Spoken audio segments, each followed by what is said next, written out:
L'invité de Dimanche Politique est Véronique Massonneau, députée écologiste de la 4e circonscription de la Vienne. Bonsoir madame. Bonsoir.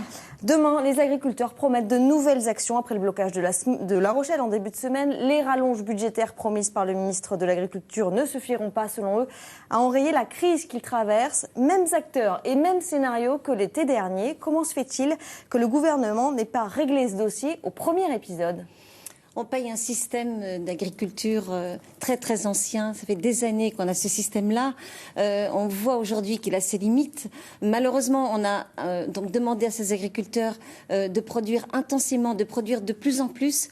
Aujourd'hui, les marchés sont globalisés et donc on voit qu'ils ne peuvent plus vendre au coût de leur production, et donc c'est terrible pour ces agriculteurs-là. Simplement, il faut maintenant trouver une transition, passer une transition et trouver un moyen, trouver une agriculture beaucoup plus respectueuse. Il y a de l'urgence là quand même. Il y avait de l'urgence l'été dernier, il y en a à nouveau au début de l'année. Oui, mais comme une période de transition, c'est à la fois le système ancien qui perdure et mettre en place de nouveaux systèmes, et donc il faut les accompagner, on est bien d'accord. Il va falloir débloquer des fonds publics, mais vous savez qu'on est dans une période avec des budgets contraints. On est aussi avec une réglementation européenne contrainte, mais il faut aussi changer les comportements, et notamment des grandes surfaces qui ont un comportement parfois j'allais y venir, parce que Bruno Le Maire, lui, carrément propose des mesures contraignantes envers les distributeurs et les transformateurs, puisque ce sont eux qui sont montrés du doigt par les agriculteurs. Est-ce que, par exemple, c'est une proposition que vous pourriez soutenir ? Pourquoi pas, mais encore une fois, dans une période de transition, ne pas rester sur ce type d'agriculture, puisque la loi d'avenir agricole va vers l'agroécologie, va vers une proposition de loi comme Brigitte Allain l'a fait sur la relocalisation d'alimentation. On a vu que ce système a vécu, le système ancien, le système intensif, et qu'aujourd'hui, malheureusement, ces produits qui sont sur un marché global ne permettent plus aux agriculteurs de vivre. D'en vivre. Justement, il y a un sujet qui apparaît d'une criante actualité, justement, vis-à-vis de cette crise, c'est le projet de ferme-usine des 1200 taurillons à Coussay-les-Bois dans la Vienne, un projet auquel vous êtes opposé. Vous avez même participé à une marche festive contre cette ferme-usine. La FNSEA, les agriculteurs, eux, vous disent c'est de l'emploi, c'est de l'activité, il faut bien que ce type de projet puisse exister. Encore une fois, il s'inscrit dans ce type d'agriculture qui malheureusement a montré ses limites. Elle est toujours sous les subventions. C'est une agriculture qui vit grâce aux subventions. Moi, je suis allée à cette réunion pour rencontrer Monsieur Lyotte, qui jusque-là ne s'était pas prononcé sur son projet, le porteur du projet, avec une agence d'ailleurs qui lui a permis de déposer ce projet.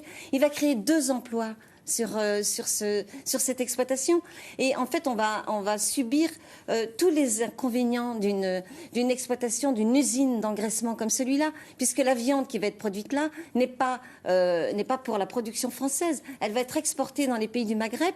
On va avoir des problèmes évidemment parce qu'il y a une nappe phréatique, vous le savez, enfin on en a beaucoup parlé. Oui, il y a des problèmes écologiques, effectivement. Il y a des agriculteurs, des éleveurs tout autour qui vont pâtir de cette exploitation.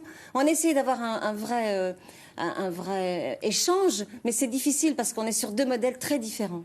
Je voudrais qu'on ait le temps d'aborder un autre sujet, parce que dans l'actualité cette semaine, il y avait également le départ de Christiane Taubira. Vous lui avez rendu hommage. Après Arnaud Montebourg, Benoît Hamon et Cécile Duflot, la gauche est partie du gouvernement ?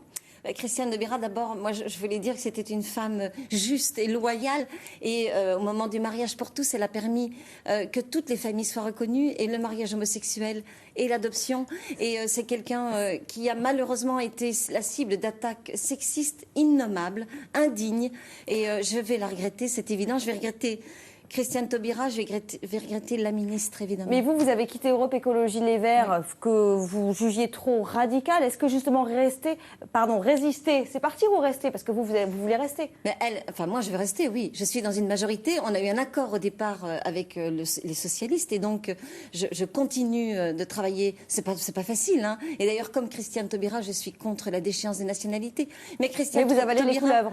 C'est pas avaler des couleuvres, c'est poser d'autres mots sur ces textes, ne pas voter, montrer mon désaccord et être parfois en accord sur d'autres sujets.